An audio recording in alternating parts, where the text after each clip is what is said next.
주십시오. 우리 하나님 말씀 히브리서 9장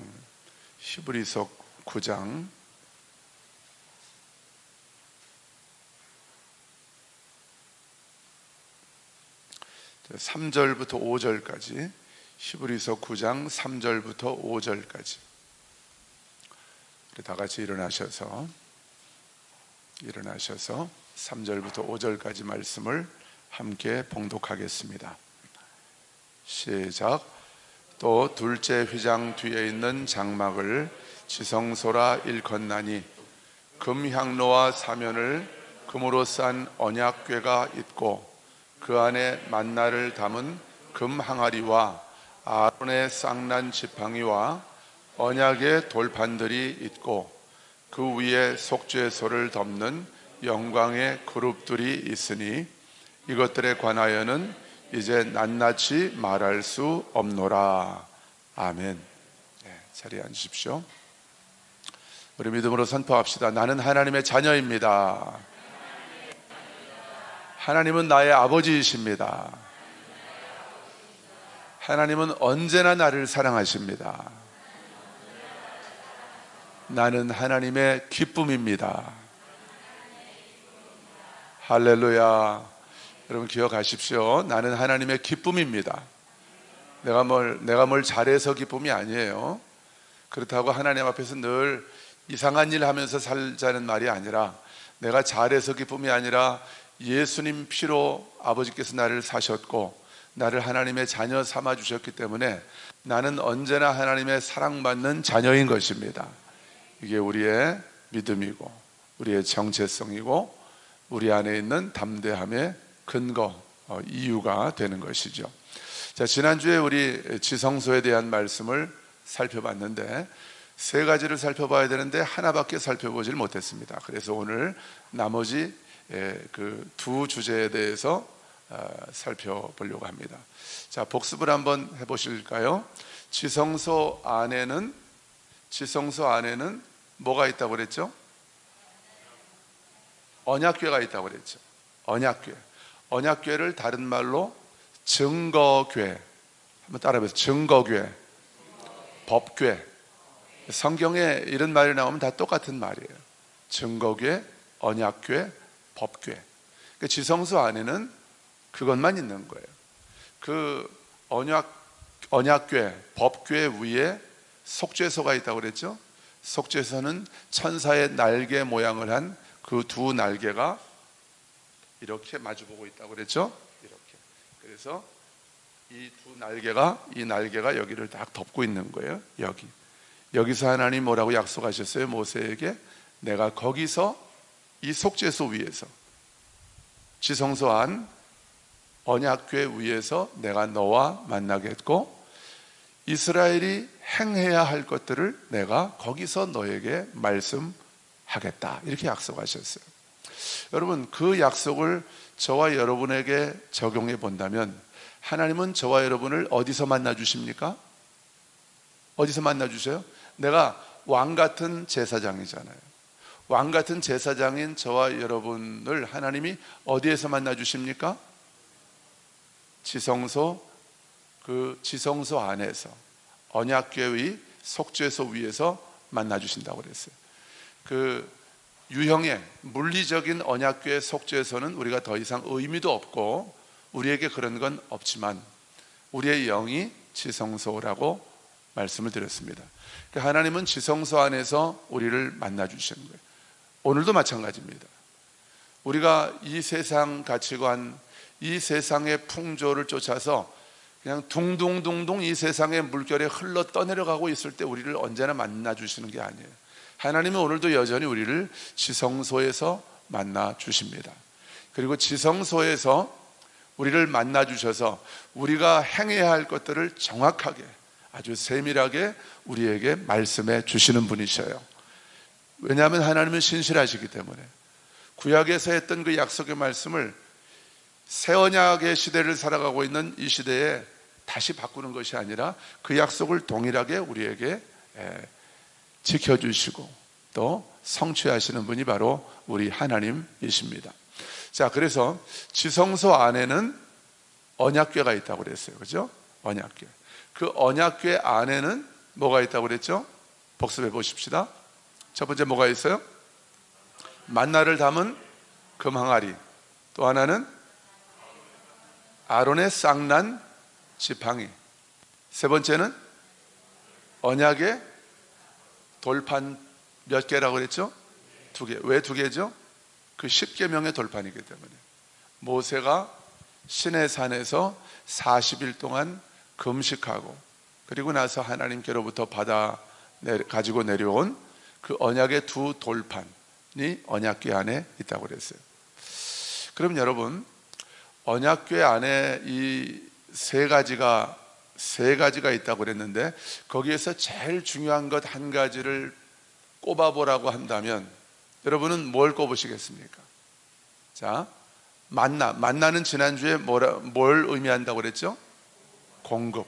하나님의 마르지 않는 공급을 의미한다고 그랬어요.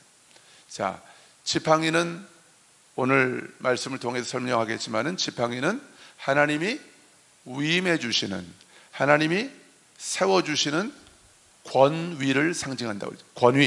권위. 아, 저분은 참 권위가 있어. 권위가 있게 느껴져. 이렇게 우리가 말하잖아요. 하나님께서 부어주시는, 하나님께서 위임해 주시고 세워주시는 권위를 상징하는 것이 아론의 쌍난 지팡이라고 했죠. 돌판은 하나님과의 언약, 하나님과의 약속을 상징한다고 그랬고. 그럼 이 세 가지 중에서 여러분은 뭐가 제일 중요하다고 생각을 하세요? 네?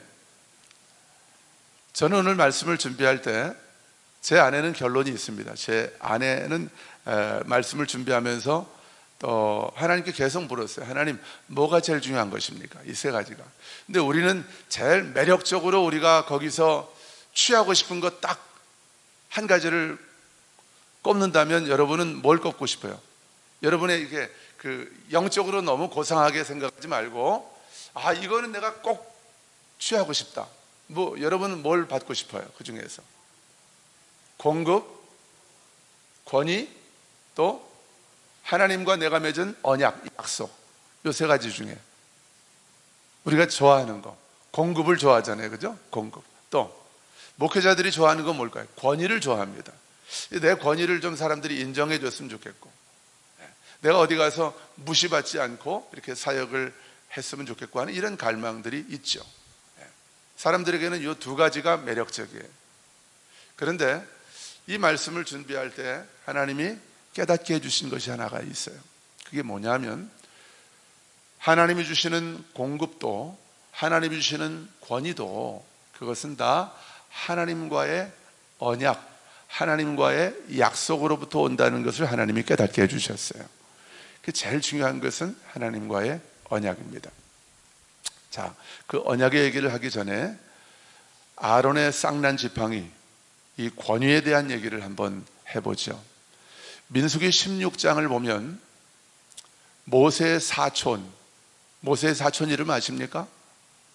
성이 고시입니다. 고라. 고라가 주동이 돼서 다단과 아비람이라고 하는 사람들하고 주동이 돼서 고라가 반역을 일으킵니다. 모세와 아론에게 하나님이 주신 그 권위를 부정하고 거역하고, 너희도 레위 집하고 우리도 레위 집하고 너희도 하나님의 사람이고 나도 하나님의 사람인데 왜 너희들만 하나님의 음성을 들었다고 하면서 왜 우리를 이끌어 가려고 하느냐? 옳지 못하다. 이렇게 고라와 다단과 아비람이 모세와 아론에게 반역을 합니다. 그 권위를 무시합니다. 자, 그걸 보시고 하나님이 그들을 먼저 심판하시고 나서 그들에게 그에 따른 응당한 대가를 지불하게 하시고 나서 그 얘기는 다 하지 않겠습니다. 그래서 고라와 다단과 아비람이 하나님이 세우신 권위에 거역한 것 때문에 아주 어려움을, 불행한 일을 겪게 되죠. 그리고 나서 하나님이 민수기 17장에서 모세에게 말씀하셔요. 이스라엘 12지파의 지휘관들에게, 그 지도자들, 지휘관들에게 명령을 해서 그 지파에서 지팡이를 하나씩만 가지고 오라. 그러면 몇 개가 총 모이게 되죠? 12개죠. 12지파입니다. 각 지파마다 그 지휘관, 지도자의 이름을 그 지팡이에다가 쓰라는 거예요. 레위 지파의 지팡이에는 누구의 이름을 쓰라고 하셨죠? 아론의 이름을 쓰라고 말씀하십니다. 그리고 그것을 그 지성소 안에 있는 증거궤가 뭐라고 그랬죠? 언약궤, 법궤 앞에다가 그 지팡이를 두라고 그랬어요. 하나님 그렇게 말씀하십니다. 그래서 이스라엘의 12지파가 다 지팡이를 하나씩 가지고 와서 거기다가 자기 지파의 우두머리, 지도자의 이름을 적어서 언약궤 앞에다가 둡니다. 하나님 말씀하십니다. 이 지팡이 중에서 내가 싹이 나게 하는 그런 지팡이가 있을 것이다. 그러면 그 지파를 하나님이 내가 그 지파에게 영적인 권위를 주고 그 지파의 지도자에게 내가 영적 권위를 주어서 내가 그를 통해서 이스라엘을 이끌어 가겠다고 하는 나의 결정을 내가 너희들에게 보여주겠다. 이렇게 말씀하십니다. 그리고 이튿날이 됩니다.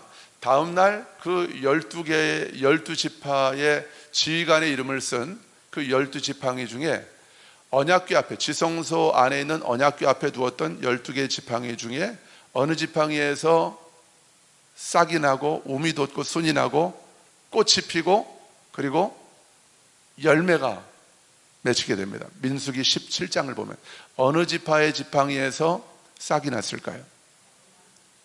레위 지파죠. 레위 지파. 아론의 이름이 적혀 있는 그 지팡이. 하나님께서 고라와 다단과 아비람을 통해서 그들이 주동을 해서 모세와 아론의 권위를 거역을 하니까 온 이스라엘 백성들이 처음엔 다 따라가는 거예요. 거기. 맞아. 왜 자기들만 저렇게 대장 노릇을 하려고 그래? 우리도 다 하나님이 택하신 백성들인데. 이렇게 마음이 쏠리게 됐을 때 그 하나님께서 아론의 지팡이에 싹이 나게 하시는 것을 보고 그들이 정신을 차리게 되죠. 하나님이 세워주시고 인정해 주시는 권위가 이 레위 지파에 모세와 아론에게 있다는 것을 하나님이 온 이스라엘 백성들 앞에서 보여주시는 것이죠. 그런데 재미있는 것은 오늘 히브리서 9장 말씀에 이 지성소 안에 있는 언약궤 안에다가 언약의 두 돌판, 하나님의 약속 10계명이 적혀 있는 그 돌판만 두는 것이 아니라 그 돌판과 함께, 정확하게 말하면 그 증거의 돌판 앞에다가 만나를 담은 금항아리를 놓고 그리고 아론의 쌍난 지팡이를 거기다 두래요. 자, 그리고 오늘 히브리서 9장 말씀이 이제 우리에게 주어지는 것입니다. 저와 여러분이 왕같은 대제사장이라고 하는 것은 우리는 예수님의 피를 힘입어서 지성소 안에 들어갈 담력을, 그 허락과 자격을 얻은 자들이 바로 저와 여러분이라는 거예요. 아멘. 그럼 우리가 예수 피를 힘입어서 지금 여기에서 우리가 어디에 있든지 예수님의 피를 힘입어서 지성소 안으로 들어가면, 지성소는 유형의 장소가 아닙니다. 물리적인 공간을 말하는 게 아니에요. 초대교회 예배당이 지성소도 아닙니다. 여러분이 예수님의 피를 힘입어서 아버지의 얼굴을 구하고 있는 그 장소, 그 자리, 그 시간, 내가 구별한 그 시간과 그 장소가 바로 새 언약 안에서는 지성소가 되는 것이죠. 그럼 우리가 그 지성소 안에 들어가게 되면 거기에서 뭘 보게 될까요? 세 가지를 보게 되는 거죠. 만나를 담은 금항아리. 거기서 우리가 깨닫게 되는 것은 뭡니까? 첫 번째 뭐예요? 하나님만이 나의 공급이시다. 하나님이 내 삶을 책임지신다. 이걸 우리가 깨닫게 되는 거죠. 우리가 지성소 안에서 살아가야 되는 이유가 거기 있는 것입니다. 안 그러면 우리가 이 세상을 보게 되고, 그러면 우리의 마음이 다른 데서 자꾸 나의 공급을 얻으려고 하는 거예요. 예레미야 2장에서 하나님이 말씀하시죠. 나의 백성 이스라엘이 내게 범한 죄가 두 가지가 있다. 하나는 생수의 근원이 되는 나를 찾지 않은 것이고, 또 그들이 물을 가두어 둘 수 없는 터진 웅덩이를 그들이 만들어 두려고 했다. 이게 이스라엘이 나에게 범한 두 가지 잘못이다. 이렇게 말씀하는 거예요. 오늘 우리도 동일합니다.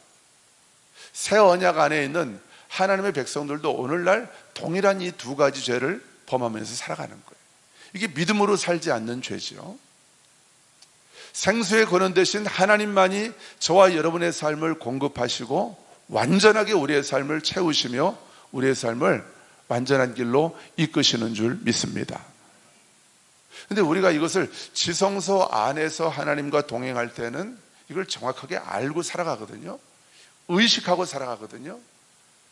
내가 믿으려고 생각하려고 생각하는 것이 아니라 나의 온 삶을, 나의 온 세포 구석구석을 그 진리가 지배하게 되는 거예요. 채우게 되는 거예요. 아, 맞아. 하나님이 내 삶의 필요를 다 아시지. 우리 아버지께서 내 삶의 필요를 다 아시지.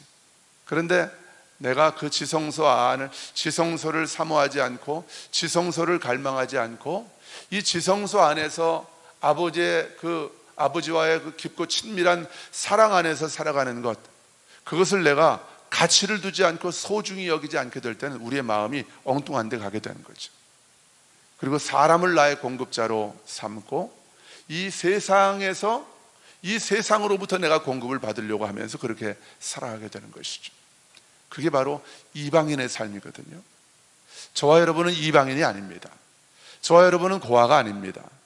저와 여러분은 하나님의 자녀입니다. 하나님의 자녀는 그래서 하나님을 나의 공급자로 인정하고 살아가는 거예요. 우리가 지성소 안에 들어가면 그걸 보게 되는 거예요. 지성소 바깥에서 헤매고 있을 땐 그게 안 보이는 거예요. 자, 우리가 지성소 안으로 들어가서 하나님과의 깊고 친밀한 사랑 안에 우리가 거할 때 두 번째로 또 우리가 보게 되는 게 뭐예요? 아론의 쌍난 지팡이를 보게 되는 거예요. 무슨 얘기입니까? 여러분, 우리의 권위는 하나님께로부터 주어지는 것입니다. 에 따른 것이죠. 물론 세상에서도 그런 권위가 주어집니다. 그 자리에 따른 권위가 주어집니다. 그러나 하나님 나라의 권위는 하나님께서 통치하시는 하나님의 통치가 우리의 삶을 통해서 나타나고 풀어지게 되고 보여지게 되는 그런 권위는, 이것은 내가 원한다고 내가 노력한다고 얻어지는 것이 아니에요. 하나님께서 주시는 권위는 우리가 지성소 안에서 하나님의 얼굴을 구하고 그 오직 하나님의 얼굴을 갈망하는 자들에게 주어지는 것이 바로 하나님께서 부어주시는 영적 권위인 줄로 믿습니다. 그게 진정한 권위죠. 그게 바로 이 세상을 이기는 믿음이고, 그것이 이 상황과 환경에 더 이상 끌려다니지 않고 이 상황과 환경을 하나님께서 주시는 권위를 가지고 이끌어갈 수 있는 진정한 권위인 것이죠. 우리가 지성소 안에서 하나님을 갈망하고 하나님과의 깊고 친밀한 그 사귐을 갈망하고 사모하고 그 시간에 우리의 삶의 우선순위를 둔다면, 여러분, 우리가 애쓰고 힘쓰고 노력하지 않아도 하나님께서 저와 여러분에게 권위를 부어주실 줄로 믿습니다. 우린 그 권위를 가지고 세상으로 나아가는 거예요. 우린 그 권위를 가지고 사랑하는 가족들, 자녀들을 대하는 거예요. 그러면 그 자녀들이 따르게 돼 있죠. 근데 그 권위 없이 부모의 권위만 가지고 자녀를 누르려고 그래요. 그러니까 어릴 때는 그 자녀들이 말을 듣잖아요. 그런데 한 중학교만 올라가도 그때부터 이 아이들이 말 잘 듣지 않습니다. 제가 가끔 얘기했지만 우리 아들들 제가 야단도 치고 해봤지만은 언젠가 고등학교 2학년쯤 돼서 고등학교 1학년쯤 된 것 같아요. 제가 좀 매를 대려고 이렇게 손을 들었더니 제가 걔 팔을 딱 잡았는데 이게 팔이 움직이질 않는 거예요. 우리 아들 팔이 움직이질 않아요. 제가 어떻게 제압을 해보려고 제가 폼 잡고 딱 잡았는데 꿈쩍을 안 해요. 아, 이제부터는 힘으로는 안 되는 거구나. 이제부터는 정말 새로운 권위를 내가 받지 않고는 우리 아들들을 내가 이제는 선한 길로 이끌 수가 없겠구나. 그런 생각을 제가 하게 된 거죠. 여러분, 자녀들을 부모의 권위만 가지고 자녀들을 이끌 수 없습니다. 하나님이 원하시는 바른 길로 이끌 수 없습니다. 목사도 마찬가지예요. 교인들을 담임 목사라고 하는 그 권위만 가지고 이끌 수 없다는 것을 제가 아주 뼈저리게 깨달았습니다. 안 되는 거예요. 이전에 우리 부모 세대의 목사님들이 목회하실 때는 그게 어느 정도 됐어요. 근데 지금은 그런 권이 통하지도 않습니다. 워낙 이 사회가 그렇게 바뀌어가고 있기 때문에. 그래서 우리에게 진정 필요한 것은 하나님께로부터 오는 권위, 그것이 우리에게 필요한 거예요. 하나님이 내게 주시는 권위. 근데 그 권위는 다른 데서 얻을 수 있는 것이 아니라는 거예요. 지성소 안에서. 다시 말씀드립니다. 지성소는 장소의 개념이 아니에요. 물리적인 어떤 공간의 개념이 아니에요. 하나님을 갈망하고 하나님의 얼굴을 구하고 내가 하나님과 친밀한 사랑의 교제를 나누고 있는 그 시간, 그 공간, 여기가 바로 지성소인 것이죠. 여러분의 안방, 여러분의 화장실이 지성소가 될 수 있습니다. 거기서 내가 따로 시간을 구별하고 장소를 구별해서 아버지의 얼굴을 구하고 있다면, 그분이 주시는 그 평강과 그분이 주시는 그 기쁨으로 내가 채워지고 있고 그것으로 만족하고 있다면 그 자리가 바로 나에게는 지성소가 되는 것이죠. 누군가가 그런 얘기를 했습니다. 이름은 기억이 안 나지만 하나님 앞에서 오랫동안 머물다가 나온 사람들에게서는 누구든지 알아볼 수 있는 권위가 그에게 주어진다는 거죠. 그 사람들이 안다는 거예요. 그 권위를 제일 잘 아는 그 존재가 있어요. 마귀입니다. 마귀가 아는 거예요. 그 권위를 가지고 명령하는 사람의 그 권위를 마귀가 안다는 거예요. 여러분, 사도행전에도 보면 어떤 사람들이 사도 바울에게 주신 그 사도들에게 주신 권위 때문에 귀신이 쫓겨나가는 것을 보고 예수의 이름을 똑같이 부르면서 이제 귀신을 쫓는 걸 보고 어떤 사람이 흉내를 낸단 말이에요. 근데 그 귀신이 뭐라고 하는지 아세요? 내가 예수도 알고 바울도 아는데 너는 도대체 누구냐? 그러면서 웃기죠, 그죠? 너는 도대체 누구냐 하면서 이 귀신 들린 사람이 그냥 올라타 버려요, 그 사람을. 그리고 제압을 해버립니다. 귀신이 안다는 거예요. 귀신이. 예수 이름은 주문이 아닙니다. 많은 사람들이 예수 이름이 주문인 줄 알아요. 예수 피의 능력이 있습니다. 그러나 여러분, 생명은 주문이나 선포가 아니라 관계로부터 주어지는 것이, 관계로부터 오는 것이 진정한 생명인 줄로 믿습니다. 하나님 아버지와의 그 깊고 친밀한 사랑의 관계, 그 생명적인 사랑의 관계로부터 우리에게 권위가 주어지는 거죠. 그러면 우리가 병든 자에게 손을 얹을 때에 그 병이 낫게 되는 거예요. 여러분의 남편과 여러분의 아내, 여러분의 자녀들 혹은 직장 동료들 중에 아픈 사람이 있을 때 믿음으로 손을 얹으면 반드시 병이 낫게 되어 있는 것입니다. 특별히 능력 있는 사람들을 따로 불러서 기도할 필요가 없는 거예요. 근데 우리가 그걸 믿지 않는 것이죠. 나에게 그 권위가 이미 주어져 있고 내가 지성소를 갈망하면서 지성소 안에서 이 땅을 살아갈 때, 움직이는 지성소로 내가 이 땅을, 왕같은 제사장이라는 얘기는 내가 움직이는 지성소가 내 안에 있다는 것이거든요. 움직이는 지성소로 내가 이 땅을 살아갈 때에 병든 자에게 손을 얹으면 병이 낫는다고 하는 이 진리를 우리가 믿질 않는 거예요. 그러니까 꼭 물어보잖아요. 병원 갔다 왔냐고, 누가 아프면 주사 맞았냐고. 병원도 가야 되고 때로는 주사도 맞아야 되죠. 그러나 여러분, 병원 가도 안 되고 주사 맞아도 안 낫는 질병은 오직 하나님만 고치실 수 있는 것입니다. 여러분, 원수 마귀가 가지고 들어온 그 질병은 그 마귀가 떠나가야만 그 질병이 나가는 거예요. 근데 마귀가 언제 떠나갑니까? 그 권위를 볼 때에, 하나님께서 내게 부어주신 그 권위를 볼 때에 더러운 귀신이 소리를 지르며 떠나가게 되는 거예요. 제가 거제도에서 목회를 할 때 저에게는 아주 재미있는 경험이 하나 있습니다. 언젠가 여러분에게 한번 말씀을 드렸던 것 같기도 한데요. 그 거제에 보면은 대우조선소가 있어요. 대우조선소에 제가 목회하던 그 교회에 그 안수 집사님이 노조위원장으로 당선이 돼서 취임식을 하는 거예요. 근데 그때 제 나이가 38인가 9인가 그랬습니다. 완전 새파랗지, 애기죠, 애기. 우리 기대성 형제보다도 더 어릴 때니까. 그래서 이제 그 취임식을 참석을 했어요. 그래서 저는 그래도 우리 교회 안수 집사님이 이제 노조위원장으로 취임을 하니까, 그분이 주인공이니까 내가 그 귀빈석 그 자리에 앉아도 되겠지 하고 저는 거기 가서 딱 앉았어요. 앉았더니 누가 오더니 여기는 VIP들을 위한 자리니까 나더러 저쪽으로 가라는 거예요. 기분 되게 나쁘더라고요. 갔습니다. 옆으로 이렇게 한쪽으로 갔어요. 근데 취임식이 이제 시작하기 전에 한 5분 전인가 그 안수 집사님이 들어온 거예요. 딱 이제 그 사장, 대우조선 사장하고 같이 그 뭐 높은 자리에 있는 분들하고 또 축하하려고 온 손님들하고 같이 오다가 저를 본 거예요. 제가 저쪽 한쪽 구석에 찌그러져 있는 걸 보더니 이분이 깜짝 놀라면서 저를 딱 데리고 그 자기하고 제일 잘 보이는, 마주 보이는 그 자리에 저를 딱 앉혀놓는 거예요. 그래서 다른 사람들이 저를 쳐다보면서 저 이제 30대 후반에 새파란 젊은인데 왜 저기 앉아있지? 이런 표정으로 저를 쳐다보더라고요. 어깨에 힘 좀 들어가더군요.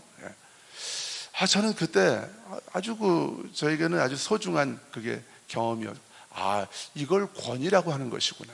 내가 어려도 새파랗게 어리고 아들뻘이지만 그 자리에서는 저에게 권위가 주어지는 거예요. 여기 앉아도 되는 권위가.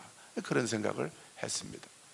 근데 그걸 제가 거기 앉겠다고, 제가 그냥 길을 쓰고 들어가서 앉는다고 해서 그 자리에 앉혀집니까? 그게 아니라는 거죠. 우리의 삶에도 마찬가지예요. 많은 사람들, 우리 한국 문화에서는 나이로 서열을 정해서 나이로 누르려고 하는 이런 은근한 정서가 있습니다. 여러분, 요즘 시대는 나이로 눌러지는 시대가 아니에요. 저도 나이 굉장히 중요하게 생각하고, 저보다 어린 사람들이 이렇게 하고 할 때 상당히 마음이 좀 불편해지고 그런 성향의 사람인데, 그 마음을 하나님께서 만지시고 변화시켜 주시는데 상당한 시간이 걸렸어요. 근데 지금은 그러지 않습니다. 지금은 저보다 나이가 어린 사람이라도 저는 배웁니다. 하나님이 허락하신 권위가 있는 자 앞에서는 제가 머리를 숙입니다. 그리고 배우고 그 권위 아래서 제가 받을 건 받습니다. 그리고 나니까 제 삶에 얼마나 큰 유익이 있는지 몰라요. 근데 많은 사람들이 요즘은 특별히 이 권위라고 하는 주제가 현대인들에게는 매력적이지가 않아요. 그러니까 하나님이 세워주신 그 권위자 아래에 내가 정확하게 들어가서 내가 마음대로, 그냥 내 마음대로 결정하고 돌아다니지 않냐고, 그 권위 아래서 정확하게 믿음으로 걷기 시작할 때에 하나님이 내게 주시는 어마어마한 그 선물들, 열매들, 영적인 유익들이 풀어지는 것이거든요. 그런데 현대인들은 이런 점에서 권위가 무너지기 시작하고 권위를 인정하지 않고 있다고 하는 데 있어서는, 그런 점에서는 굉장히 불행한 그런 세대가 오늘 이 세대라고 저는 생각을 해요. 특별히 오늘 예배를 드리고 있는 젊은 세대들에게 특별히 제가 이 인생 선배로서 또 형처럼, 삼촌처럼 여러분들에게 권면하고 싶어요. 여러분, 하나님이 세워주신 그 권위 아래, 정확히 그 아래에서 믿음으로 걸어가는 훈련을 잘 받으시기를 주님의 이름으로 축원합니다. 그래야 하나님의 나라가 여러분의 삶 가운데 풀어지는 거예요. 가정 안에도 요즘은 제가 주례할 일이 없지만은 제가 주례할 때는 꼭 그걸 물어봅니다. 아내들에게. 에베소서 5장 말씀을 인용하면서, 아내들이요, 남편에게 순종하기를, 복종하기를 교회가 그리스도께 순종하듯 순종하라고, 이런 말씀이 있잖아요. 그걸 제가 아내에게 묻습니다. 그러면 신부들이 아주 불쾌한 표정을 짓습니다. 대놓고 불쾌한 표정을 짓는 그런 신부들도 있어요. 아니, 왜 좋은 날 저런 얘기를 나한테 하냐고. 지금이 어느 시대인데. 천만의 말씀이에요. 시대가 달라져도 진리는 변함이 없습니다. 가정 안에서 이 권위가 무너지기 때문에 가정들이 난리가 나는 거예요. 제가 살아보니까 여자분들이 훨씬 더 똑똑하더라고요. 지혜로워요. 여자가 하자는 말을 들으면 자다가도 떡이 나온다는 얘기도 누가 하더라고요. 그 정도까지는 아니라도 상당히 지혜롭고 더 직관적이고 보면 남자들은 조금 이렇게 덜렁덜렁하고 세밀하지가 못하죠. 그러니까 여자분들이 남편들을 바라볼 때 정말 어리석어 보이고 물가에 내다 놓은 어린아이처럼 믿을 수가 없는 거예요. 그러니까 자기가 자꾸 잔소리하고 자기가 주도하려고 하고 그 가정에 남편을 아내의 머리로 하나님이 세우셨는데, 여자의 머리로 남자를 세우셨는데 이걸 인정하지 않고 자기가 머리에 올라가서 남편을 부립니다. 제가 언제 그 여름 휴가 갔다가 왜 콘도에서 나오다가 간증했었잖아요, 그죠? 어떤 아내가 남편을 쥐잡듯이 하고 남편은 완전히 그냥 고양이 앞에 쥐처럼 꼼짝을 못하고 애들도 한쪽에서 그 아버지를 이렇게 불쌍하다는 듯이 쳐다보고 있는 그 광경, 그 가슴 아픈 광경 얘기했잖아요. 이게 그 집만 그런 게 아니에요. 오늘날 대다수의 젊은 세대들의 가정들이 그렇단 말이에요. 마귀가 박수를 치는 거죠. 하나님의 통치, 하나님의 나라가 절대로 임할 수 없는 완벽한 조건을 만들어 놨기 때문에 마귀가 박수를 치는 거예요. 근데 우리가 지성소 안에서 하나님의 얼굴을 갈망할 때마다 우린 아론의 쌍난 지팡이를 영적으로 보게 되는 거예요. 이 권위에 대한 얘기를 하고 있는 것이거든요. 네가 나의 얼굴을 구한다면 내가 너에게 영적인 권위를 부어주겠다. 마귀도 알아보는, 마귀도 순종하는, 네 자녀들도 네 직장에 부하 직원들도 너에게 기쁨으로 따르고 순종할 수 있는 영적인 권위를 내가 너에게 부어주겠다. 하나님이 우리에게 그렇게 약속하시는 거예요. 그러면서 또 우리에게 말씀하시는 거예요. 나는 내가 위임한 그 권위에 정확하게 순종하면서 기쁨으로 순종하며 따라갈 때에 나는 너의 삶에 나의 통치, 하나님의 나라가 임하게 할 것이다. 하나님 그렇게 약속하시는 것이거든요. 여러분의 가정과 여러분이 섬기는 그 일터 안에 하나님의 나라가 임하게 되기를 주님의 이름으로 축원합니다. 우리가 정확하게 그 하나님의 권위 아래에서 움직일 때에 우리의 가정과 우리의 일터는 하나님의 나라가 되는 것이죠. 자, 이 권위의 문제는 여기까지 우리가 좀 정리를 하고요. 그런데 세 번째, 마지막 주제입니다. 이게 핵심이죠. 지성소 안에, 언약궤 안에는 제일 중요한 것이 만나도 아니고 사실은 지팡이도 아닌 거예요. 언약의 두 돌판입니다. 언약의 두 돌판. 맨 처음 언약궤 안에는 이 돌판만 있었던 거예요. 그런데 만나가 공급되고 나서 나중에 만나가 끊어지고 난 다음에 하나님께서 모세에게 명령하셔서 만나를 금 항아리에 담아서 언약궤 안에 보관을 하라고 하신 거죠. 모든 이스라엘 백성들이 기억할 수 있도록. 그리고 고라와 다단과 아비람의 반역 사건 이후에 하나님이 아론의 지팡이에서 싹이 나게 하시면서 하나님이 세우시는 권위가 어떤 것인지를, 그리고 온 이스라엘이 그 권위를 왜 존중해야 되는지를 가르쳐 주시기 위해서 그 언약궤 안에다가 아론의 쌍난 지팡이를 두신 거죠. 그러니까 핵심은 지팡이가 아닌 거예요. 핵심은 만나가 아닌 것입니다. 근데 우리는 공급을 좋아하고 권위를 받는 것을 좋아한단 말이에요. 근데 핵심은 거기에 있는 것이 아니라는 거예요. 핵심은 어디에 있는 거예요? 언약의 두 돌판에 있는 거예요. 그 돌판에는 하나님과 우리가 맺은 언약이 있습니다. 10계명의 1계명부터 4계명까지의 내용은 뭐예요? 하나님과 인간 사이에 내가 하나님을 어떻게 사랑하고 어떻게 섬겨야 하는지를 말씀하고 있어요. 5계명부터 마지막 10계명까지는 사람과 사람 사이의 관계에서 어떻게 그들을 존귀히 여기고 또 사랑하고 또 그들을 섬겨야 할지에 대해서 말씀하고 있어요. 예수님도 질문을 받으셨을 때 어떤 율법학자로부터 하나님, 내가 뭘 해야 영생을 얻을 수 있겠습니까? 했을 때 예수님이 그에게 말씀하시기를, 첫째는 네 마음과 목숨과 뜻을 다하여 주 너의 하나님을 사랑하라. 이것이 첫째 되는 계명이다. 둘째는 네 이웃을 네 자신과 같이 사랑해라. 이것이 온 율법과 선지자의 강령이니라 그래요. 강령이라고 하는 것은 아주 줄기고 핵심이라는 거예요. 기둥이라는 거예요. 그러니까 하나님을 우리의 마음을 다하고 목숨을 다해서 사랑하고 이웃을 우리 몸처럼 사랑하는 거예요. 이것이 십계명의 언약의 두 돌판에 기록되어 있는 전부인 거예요. 그러니까 요약한다면 하나님 사랑, 이웃 사랑인 거예요. 하나님을 내 목숨을 다해서 사랑하고 내 형제들, 내 이웃들을 어떻게 사랑하라고요?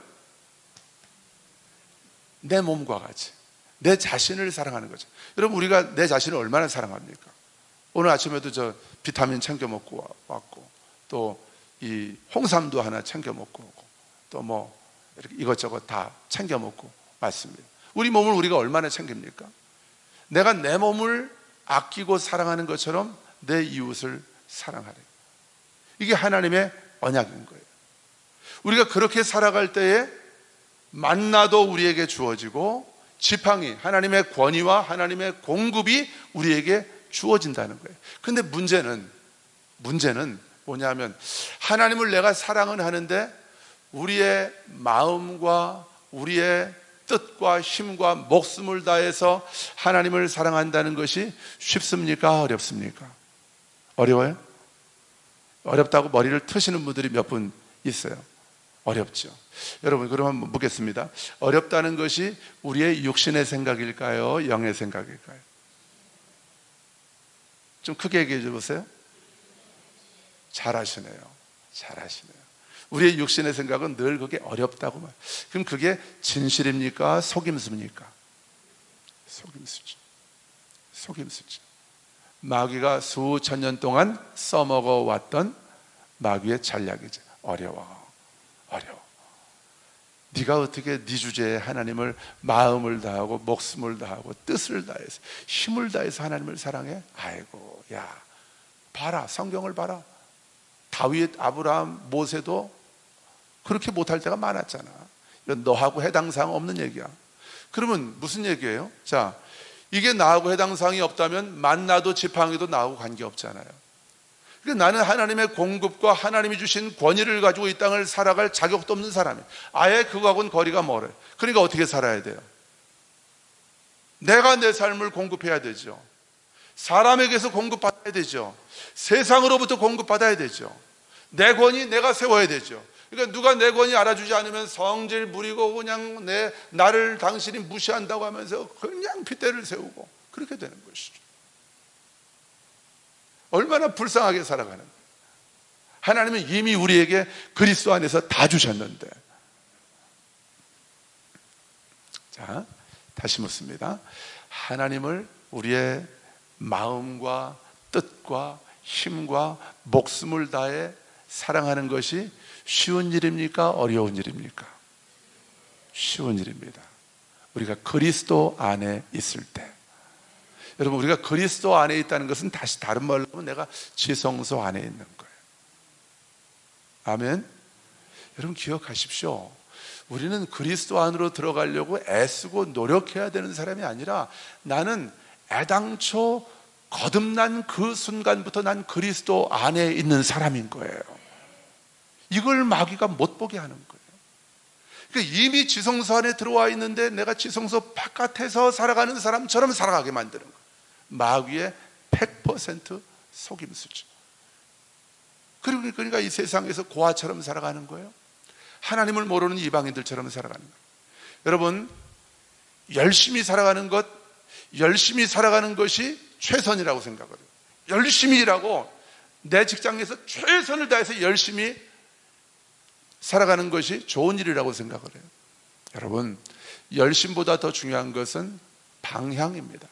방향. 열심히 뛴다고 내 목적지에 도착하는 게 아니에요. 정확한 목적지를 향해서 내가 걸어갈 때에, 내가 걸어간다 할지라도 잘못된 방향으로 뛰어가는 사람보다 내가 더 빨리 더 정확하게 도착할 수 있는 것입니다. 근데 많은 사람들이 열심히 뛰기만 해요. 여러분, 기독교는, 복음은 우리는 맨날 놀아도 되고 하나님이 다 아신다, 이게 복음이 아니에요. 그건 가짜 복음이죠. 내가 믿음으로 걸어가고 믿음으로 선포하고 믿음으로 말하고 믿음으로 행동해야 되는 것은 내 책임인 거예요. 그러나 나를 정확하게 생명의 길로, 완전한 길로 인도해 가시는 것은 나의 책임이 아니에요. 이건 하나님의 책임인 것입니다. 그러니까 내 삶 가운데서 내가 최선을 다해서 최선의 결과와 열매를 맺어서 내가 하나님께 영광을 돌리겠다. 자, 제가 한번 질문해 볼게요. 잘 대답해 보세요. 내가 나에게 주어진 삶 가운데서 최선을 다해서 최선의 열매를 거두어서 하나님 앞에 최고의 영광을 올려드리겠다. 여러분, 이게 귀하고 아름다운 일입니까? 잘못된 일입니까? 왜 대답을 못하세요? 질문이 어렵습니까? 잘못된 일 같아요? 잘한 일 같아요? 이 세상에서는 너무 잘하는 거죠. 그리고 하나님 나라의 복음, 하나님 나라의 복음을 정확하게 깨닫지 못한 그런 성도의 삶은 괜찮은 삶이죠. 최선을 다해서 최선의 열매를 거두어서 하나님 앞에 최고의 영광을 올리면서 살아가는 거 멋지잖아요. 열심히 공부해서 내가 서울대 의대 합격해서 내가 내과 의사가 돼가지고 많은 사람들 돕고 선교도 가고, 이게 나쁜 거 아니잖아요. 근데 여러분, 그리스도 안에 있는 사람들은, 천국 소망으로 살아가는 사람들은 내 삶을 통해서 믿음으로 성령님의 인도하심을 따라서 믿음으로 걸어가는, 믿음으로 순종하며 걸어가는 나의 삶을 통해서 하나님의 최선이 나타나는 것, 이것이 바로 하나님 나라 복음의 삶인 줄로 믿습니다. 자, 여러분에게 다시 한번 묻겠습니다. 앞의 삶을 원하십니까? 뒤의 삶을 원하십니까? 그러니까 놀란 얘기가 아니에요. 열심히 할 걸 합니다.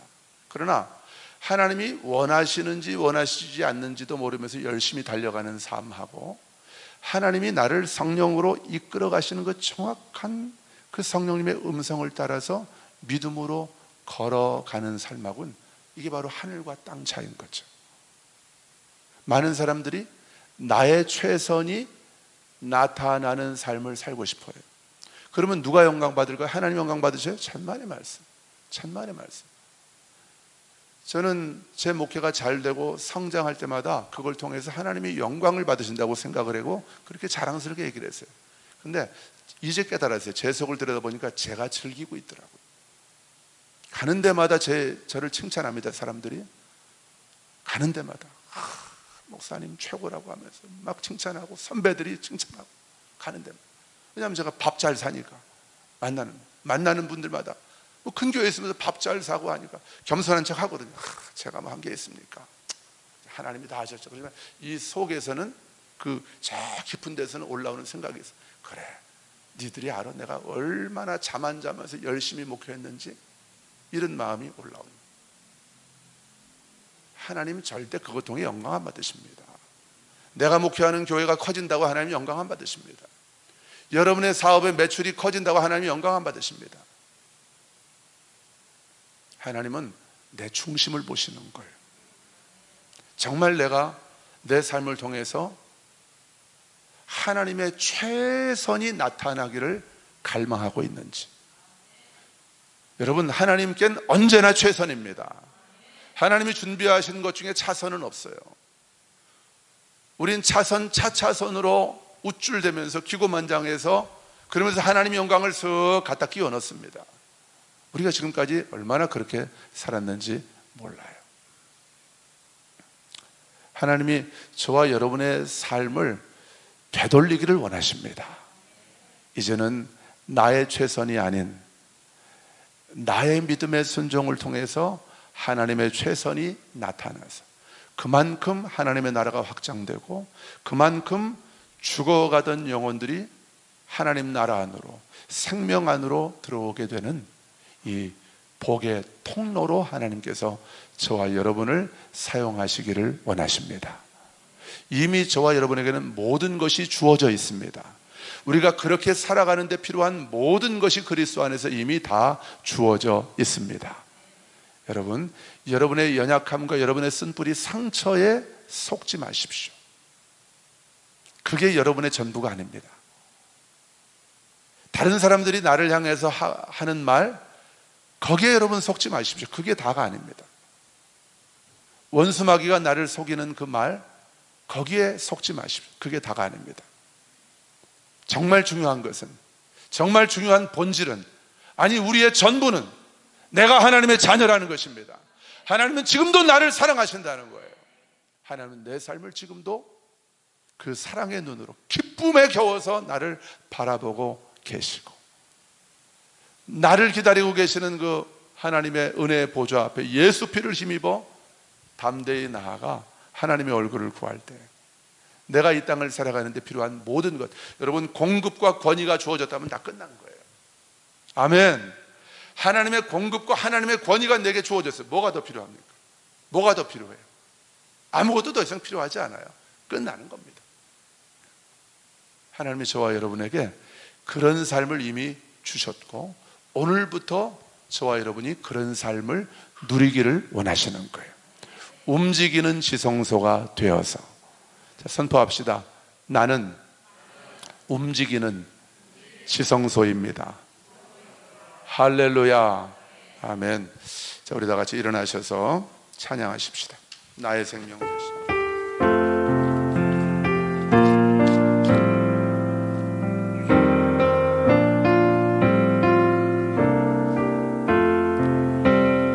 나의 생명 되신 주, 주님 앞에 나아갑니다.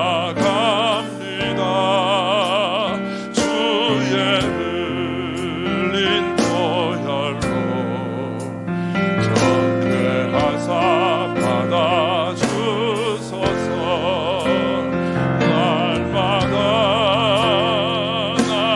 날마다 주를 찬송하겠네. 주의 사랑 줄로서 나를 굳게 잡아 매소서. 괴로운 세상 지낼 때 나를 인도하여 주소서. 주를 믿고 나가면 나의 길을 잃지 않겠네. 날마다 주를 찬송하겠네. 주의 사랑 줄로서 나를 굳게 잡아 매소서.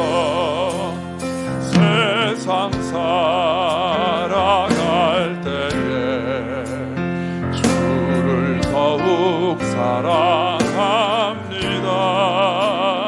밝고 빛난 천국에 나의 영혼 들어가겠네. 날마다 주를 찬송하겠네. 주의 사랑 줄로서 나를 굳게 잡아. 날마다